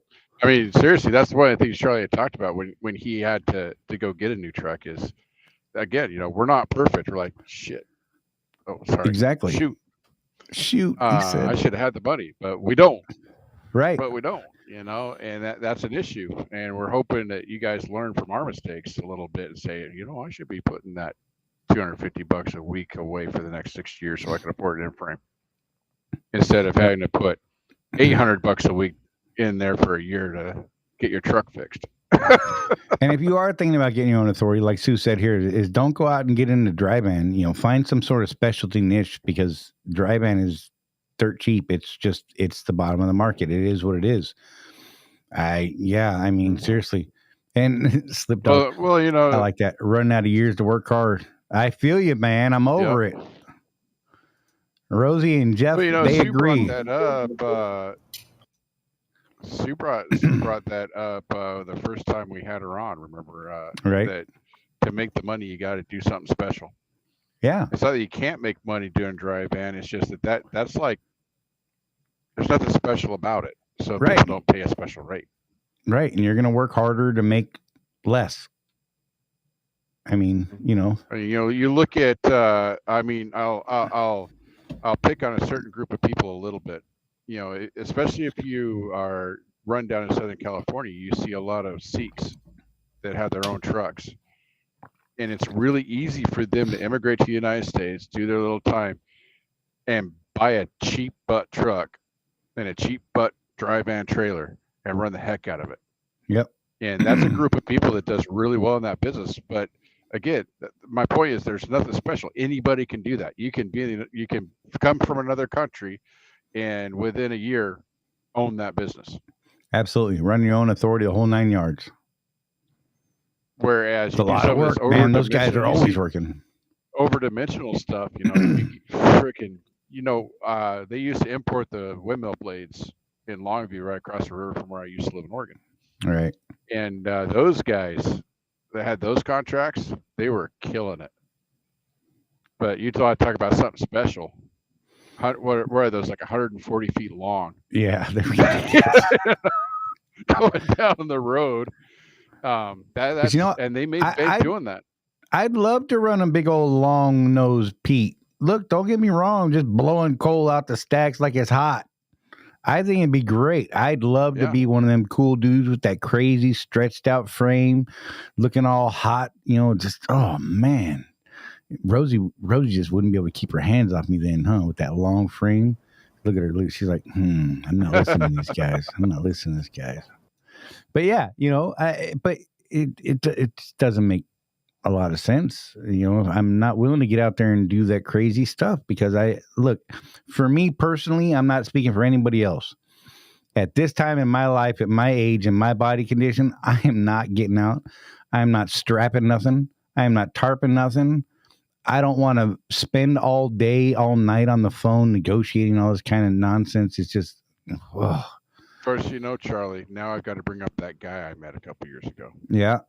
So, guys, I met this Swift flatbed guy, and I kid you not, he was missing his left leg and his right arm. No joke. Combat vet, running flatbed for Swift, and he was up there tightening his straps. I was just like, yeah, he got me beat. Yeah, no. I'm a lazy bastard. I'll take it. I'm like, man, you need a hand? Rosie's feeling fresh. I'm just saying, she can get out there and pull it. I'm gonna go drink some coffee.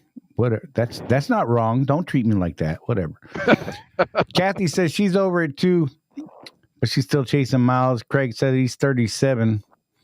And he doesn't like chasing miles anymore. So, you know what I mean? You got to figure out ways to make more bang for the buck, more buck for the bang. I got lost there.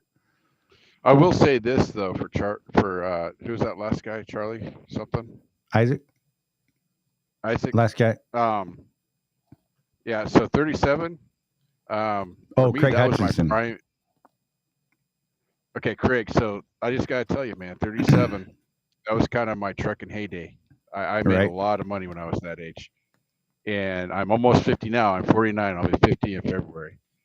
Look out for after 40, dude. That's all I'm going to say. Man. My dad told me it starts when you hit 35. And I did not believe him. By the time I was 40, I had diabetes. I'm limping.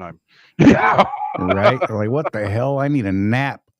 But, babe, you just had your coffee in the morning. It's time for a nap. I'm wore out. Yep. I'm tired. I like it. Slip dog. The reason I started driving trucks because I'm lazy. I love it, man. Look, hey, there's something to be said about a lot of Swift freight. We don't have to touch anything. Just saying. I used to tell my students when I was mentoring, dude, this is the easiest job I've ever had. Seriously. I grew up with a dad that was a disciplinarian. I mean, my dad had me move the wood pile, not because it needed to be moved, but because he wanted to teach me good work ethic, that kind of guy. Right. I was in the Army. And then I went to sales where I had to negotiate 24/7 to make any money. So this job, all I have to do is get from point A to point B without hitting anything. Right. Seriously. It's great. Like Matthew said, keep it simple, stupid. Look, yep. You can look, there's nothing wrong with working hard. Don't get me wrong, but I would much rather work smarter than harder. Mm-hmm. Some wise person way back when told me that, and I'm sure it's been around for a lot longer than I could think about, but look, work smarter, not harder. Dennis, he's with us, man. He ain't working in flatbed. He said his body won't let him. I feel you, man. These years and pounds, I'm telling you, it gets rough. And I'm down 100 pounds from where I was at my heaviest, y'all. I'm just saying, it's oof. Oh man. Craig said, Jeff, your dad was right. Yeah, so he was. Let's see. Don Carter's got a big book here. I'm gonna read it out. Hello guys, I've been listening while I've been driving in Shelbyville. And off insulation was supposed to be preloaded trailer. Now I get to wait to be live loaded so I can really listen now. Well, cool, man. Enjoy while we're here. And that's going to be a wrap for us, y'all. We're out. Just kidding. That would be hilarious, right? Just like, pew. We're done. Yeah, so the reason why I'm here is something similar, right? This trailer was supposed to be already preloaded and stuff. I get here and like, well, we told Swift it wouldn't be ready till 8 o'clock tonight. I guess you could just hang out. So Yay. I got to be on the show, and they didn't just kick me off like a lot of customers will do. Oh, Right. come back at 8. I like Slip Dog here. Just all we gotta do is just keep between the lines, man. And Yep. sometimes the lines are optional.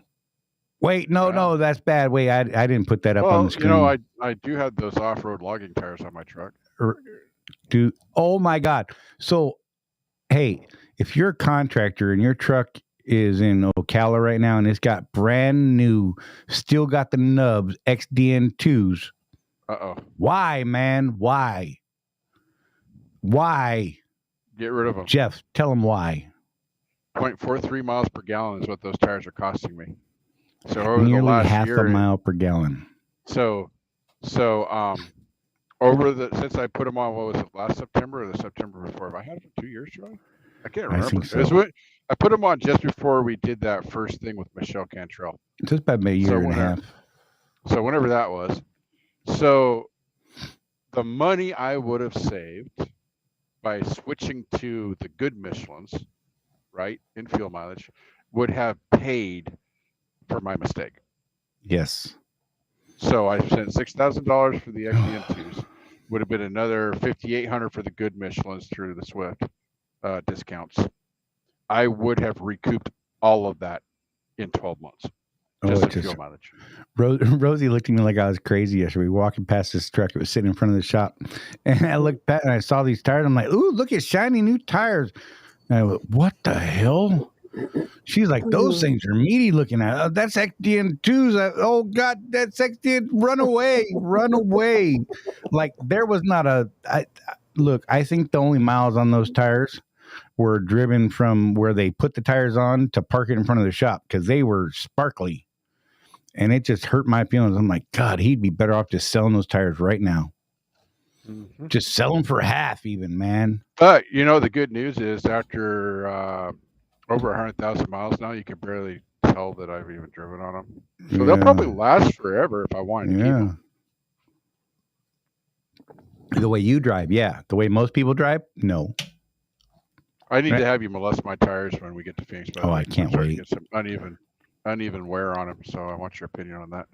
I was fondling some tires yesterday as well on that 18 Freightliner. It's got decent tires on it, but you can tell they rotated them because they've got a hump on each side of the lug, on each lug, which means they used to be like this, and they rotated them, and now the next person was heavy on the pedal, high torque. High torque causes what's known as heel toe wear, and that heel toe wear will eat you up over time. So if you're a mash the pedal on the floor type of guy at every green light, stop it. I make people mad. I make people mad because I feather that throttle. I've been getting really good at it lately. It's been something I've been trying to work on. My whole goal every time I take off at a green light is not to have the truck rock at all. I want a smooth, no rocky. It's hard when it drops down to like first or second. Man, the torque in that range is something else. But, definitely by third gear, I can definitely get the rock out of it. But it's taking work because, look, I'm a little bit of a heavy foot. Rosie and I are both heavy footed up until recently in that we want to hurry up and get to speed and then set the cruise and go. Right. But man, coming off that line, we're like, I'm racing. Everybody at that line is racing me as far as I know. My brain says, look, we're racing. Got to beat them to the other side. Mm-hmm. What's bad is when you beat them to the next red light and you're just like, damn it.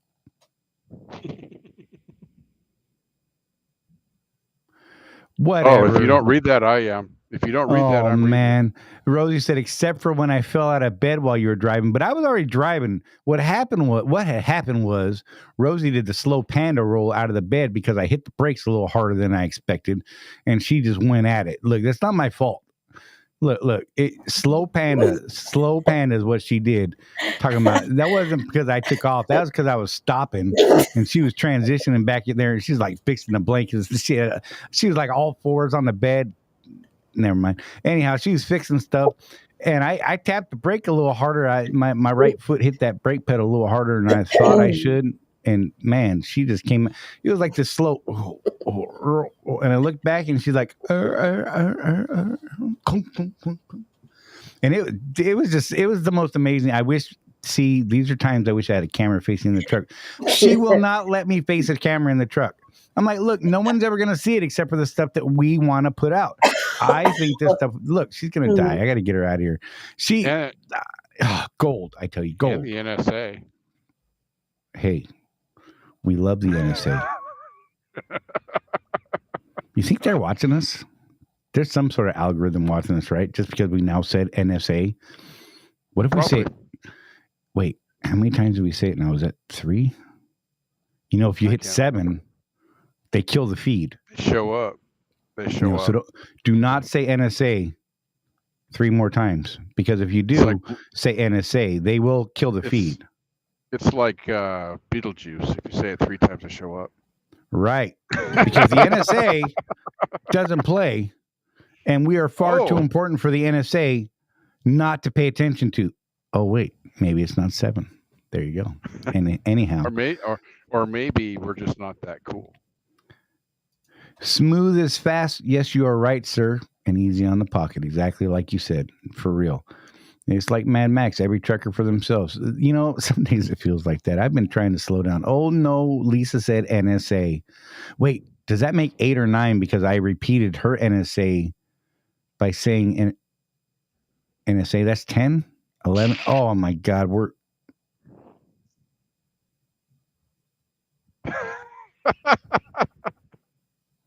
that a pretty good freeze right there? That was. Oh man, this is gonna be fun someday. There.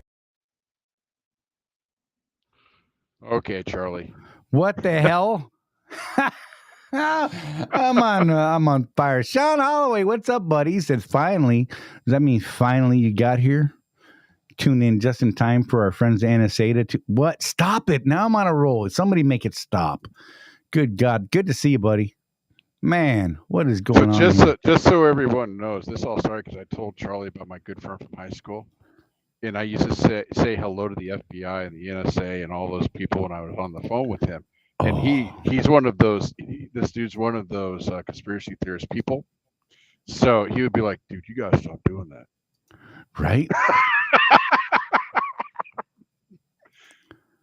So I wanted to go back to another question, Jeff, and maybe we could talk about that for a second. Anthony McHugh asked, how do you set up an S Corp?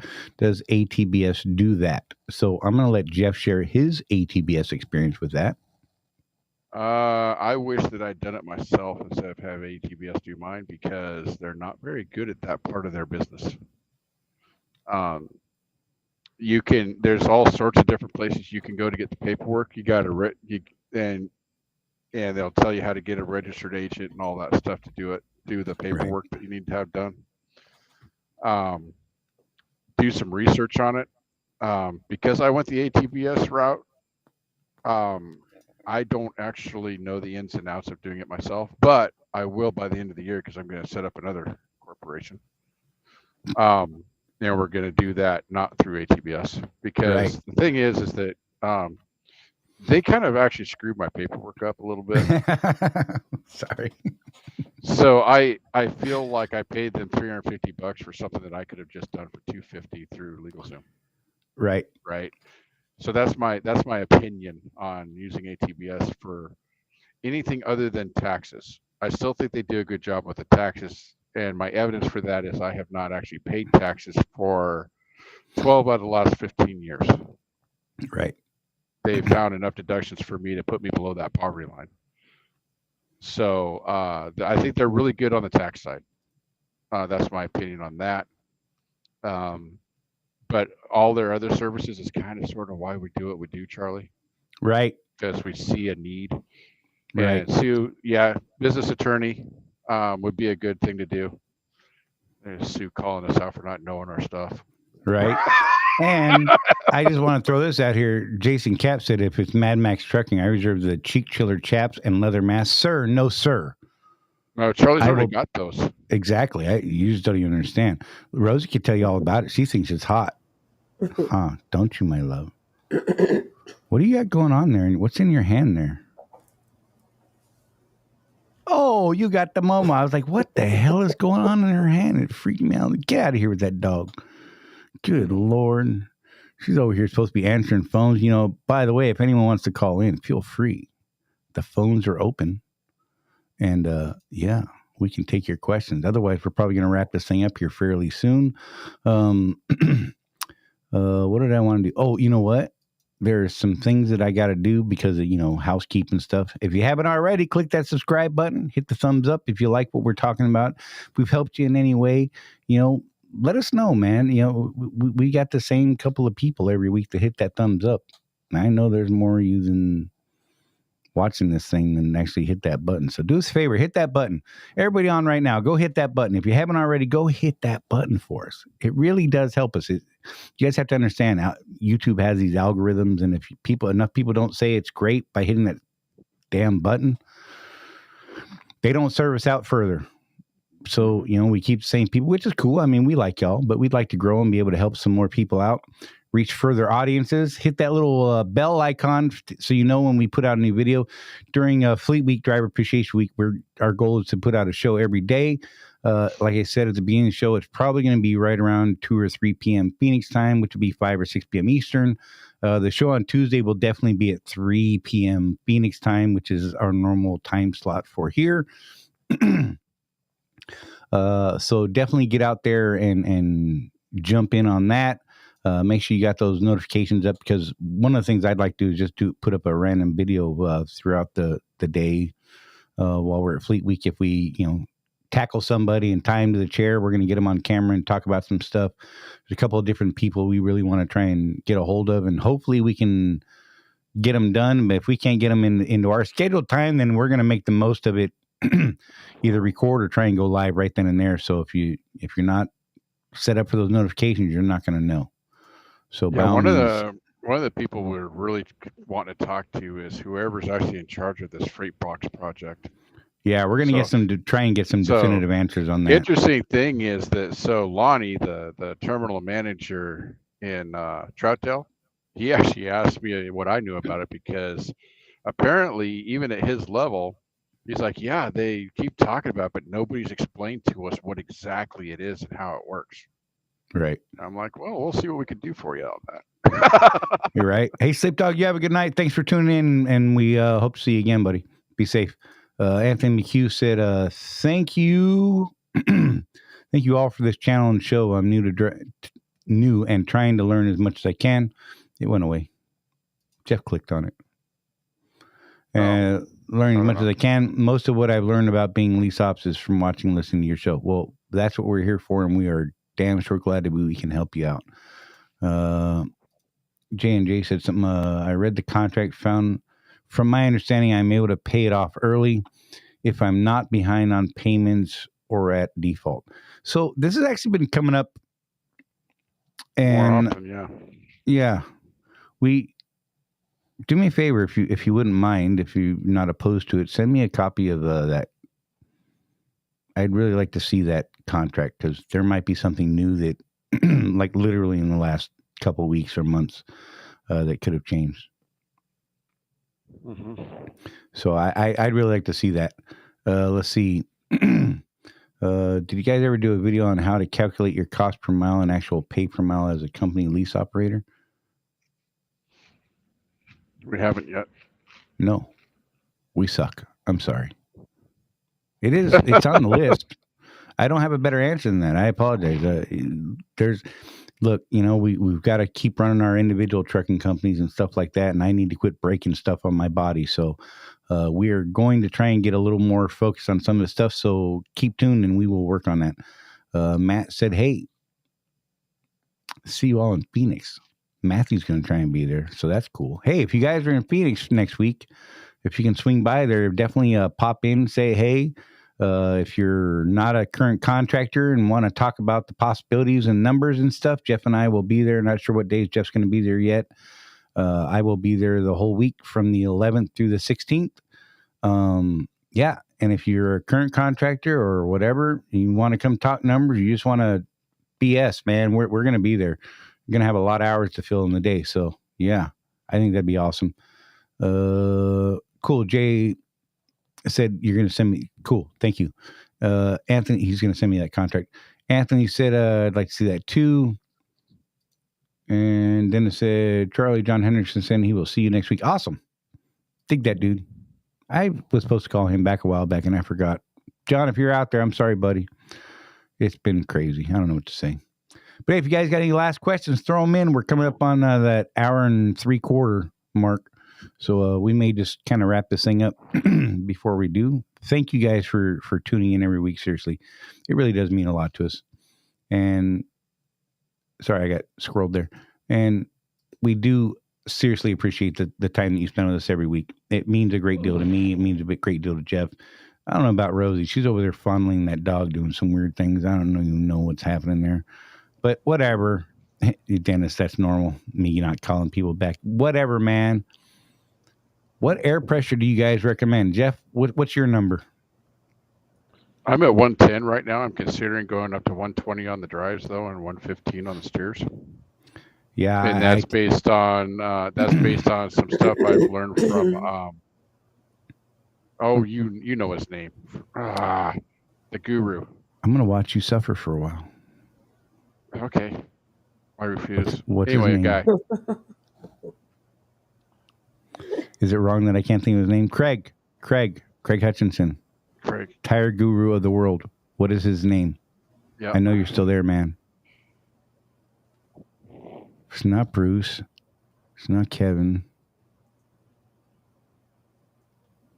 Damn it. Can't think of the name. Yeah. Anyway, so they were talking on Kevin's show here about a year back about tire pressures. And they were starting to recommend those higher pressures. and then Mike Beckett. Josh McLean said it. Mike. It's Mike Beckett. Yeah, Mike Good Beckett. God, And they that were was talking painful. about they were also though talking, Charlie, about monitoring your tires, kind of Charlie style. Right. Get in there and love on them a little bit. Yeah. And look at what the wear is doing and adjusting the pressure accordingly. Right. So depending on how heavy your freight is, what your driving conditions are, it could affect where you want your tires, right? So fondle them every day and see what they're doing. And I can't remember for the life of me what kind of wear means what, but Charlie probably does. Yep.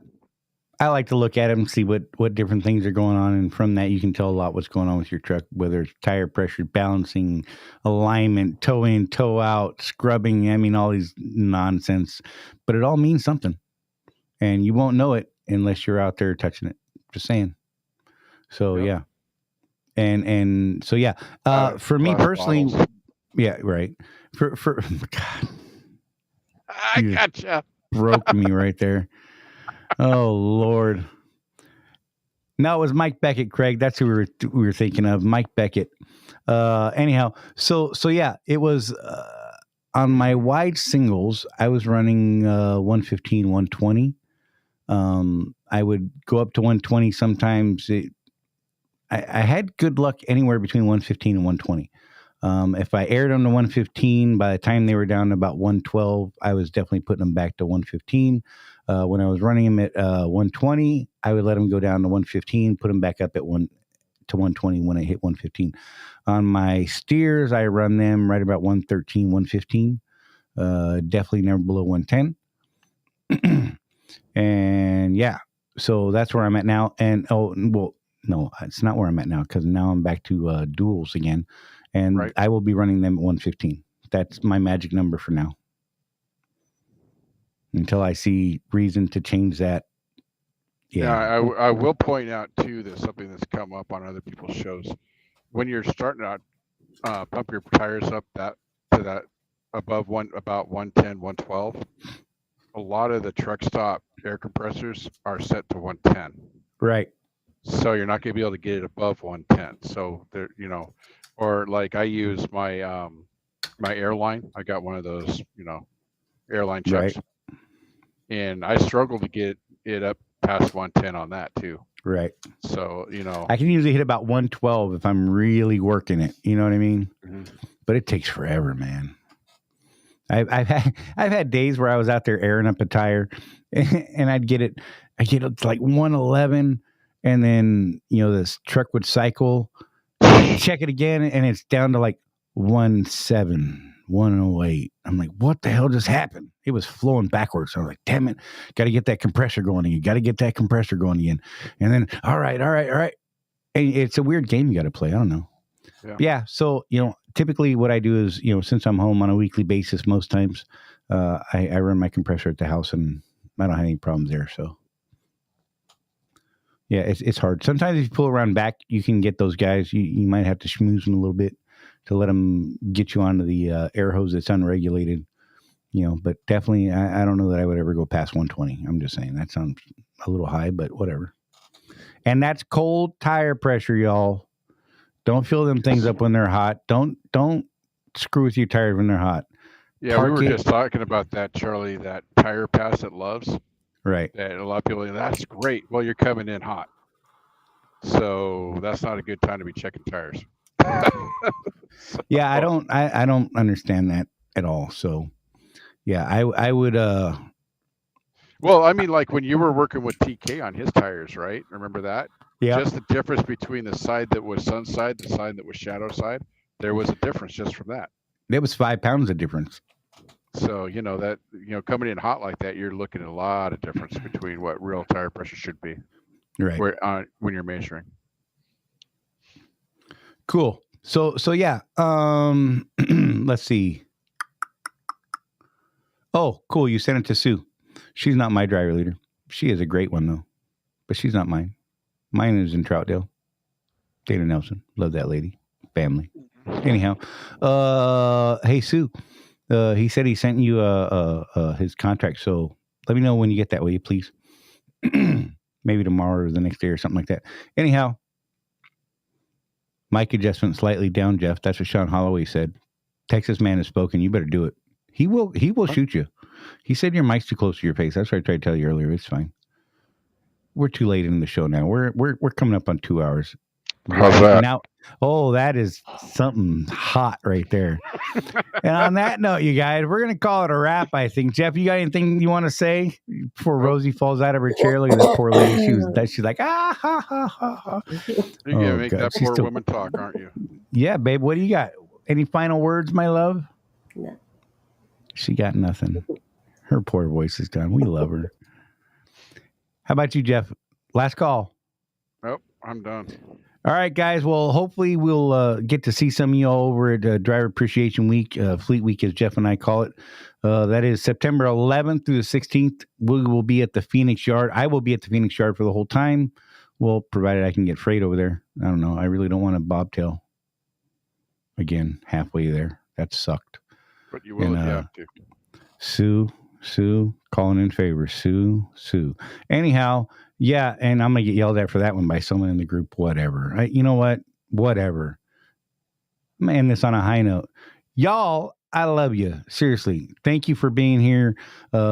Take care of each other. Look after each other. If you see someone needs a hand, don't just get out your video camera and start videoing it. Hold your video in your left hand and help them with your right. You see, that's how you do it. That's the right way to do it. I'm just saying. And you guys be safe. We will see you soon. We will definitely see you next Tuesday at 6 p.m., but we're going to see you before that. We should be able to see you Sunday, Monday, sometime around 5 or 6 Eastern. Yep. Hit that notification button so you know. You guys be safe. We're out.